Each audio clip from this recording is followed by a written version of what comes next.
Hi friends! This week I'm going to do some string art. I've never done it before, but I got a couple of different kits for Christmas, and I want to try them both out and see how they compare. The first kit I'm going to do is this owl one. I'm pretty sure this was purchased on Amazon, but there's no brand name on it. Inside we have string, nails, some weird looking tools, and the board.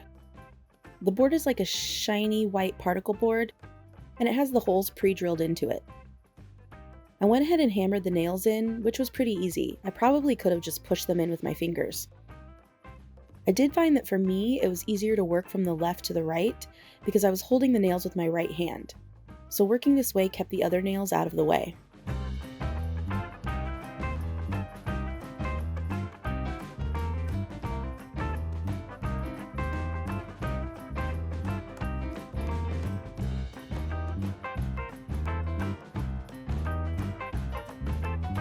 After tapping away for what felt like hours, but was probably only 20 minutes, I realized I was short 7 nails.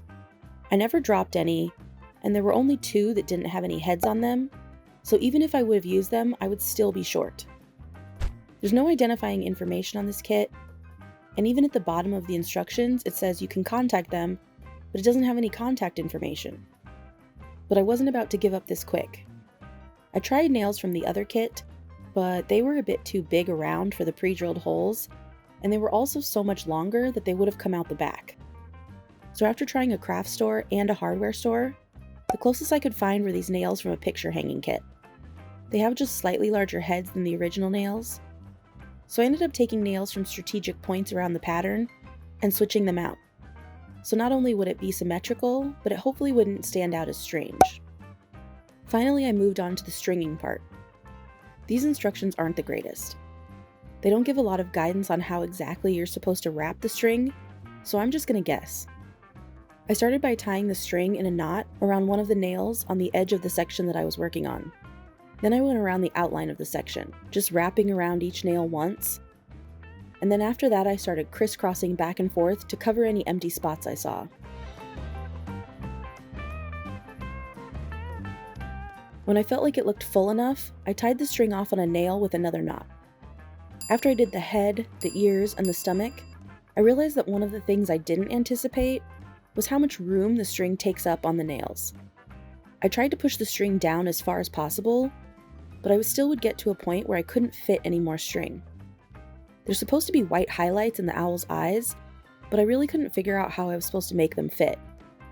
I also kept getting the thread tangled, and then while I was trying to get it untangled, I'd let go of the tension on the string and a bunch of nails would come unwrapped. I followed the instructions until I got to the wings. The color listed for the wings is the same as the beak and the feet, and I'm pretty sure this owl doesn't have yellow wings, so I just had to guess based on the picture. Wrapping this owl took me hours, so by the time I got to the last step, these feather detail things on the stomach, I was over it. I don't think it makes a big difference. The kit came with hardware for either hanging the frame or standing it up, but of course there was no explanation for what they were or how to install them. I did notice the other kit had the same hardware, and luckily their instructions were better. I decided to use this bracket so I could hang it on the wall. While this owl was kind of a pain and the kit definitely could have been better, I think the owl came out pretty cute. I don't think the different size nails or the missing details are noticeable unless you know to look for them. Now for the second kit. It says it's by RM Studio X Funspace. I'm not sure if that's the brand or if it's a collab or something, but it says "Wake up your life" on the box. This kit comes with a board that's sort of like a brown canvas. There's no holes pre-drilled in it, but it came with a pineapple pattern with some dots where I'm assuming the nails go. In this bag there's the nails, the same tools as before, and thread. I'm just now noticing that the palettes on these two projects are very similar. The instructions for this kit seem much more detailed. There's actually contact information. They say to put the pattern down and hammer nails through the paper and into the board. It still was pretty easy to hammer the nails in, but there were a couple of places where some dots are too close together. Once I put the nails in, the nail heads ended up touching. I assume it'll be hard to get the string in there, so I tried to move the nails a little bit apart when I noticed that might happen. This kit also came with a tool to assist with keeping the nails vertical when you're hammering them in, but this tool is half a clothespin. and B, it didn't even work. It just got in the way.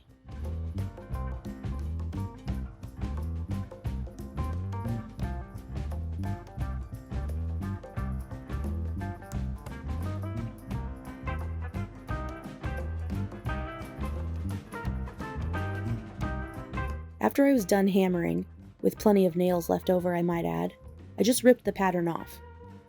The instructions show a couple of different methods for winding the string, but honestly I couldn't really understand their diagram, so I just decided to do what I did before. It's really not easy to tell where the sections stop and start with so many nails in front of you, so I just had to take it slow and figure out one color section at a time.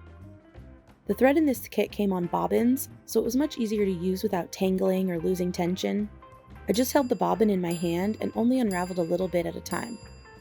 Also, the nails on this kit were taller, so I just pushed the thread down every few wraps and had plenty of space. The string is a bit thinner than the other kit, so I probably should have done more layers, but I really didn't feel like doing that, so I just made sure it was mostly covered enough to tell what it was. Stringing this pineapple went a lot faster than the first kit, but I'm not sure if it's because the kit was so much better, because I had a little bit more experience, or if I was just too lazy to put on as many layers as I should. I did end up with lots of string left over, but I had lots of extra nails too, so maybe this kit just provided more than you need in case of mistakes. I installed the same bracket on the back so I could hang it on the wall. The next step in the instructions after adding hardware says, "Well done. Wake up your wall." This kid is really concerned about our alertness level. Both projects turned out really cute at the end.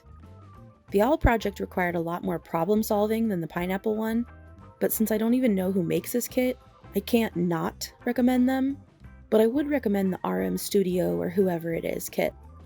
Comment below with any tips or tricks you have, or just tell me the many things I did wrong so I can learn for the next time. Don't forget to like and subscribe if you'd like to see more videos like this. Thanks so much for watching, and I'll see you next time.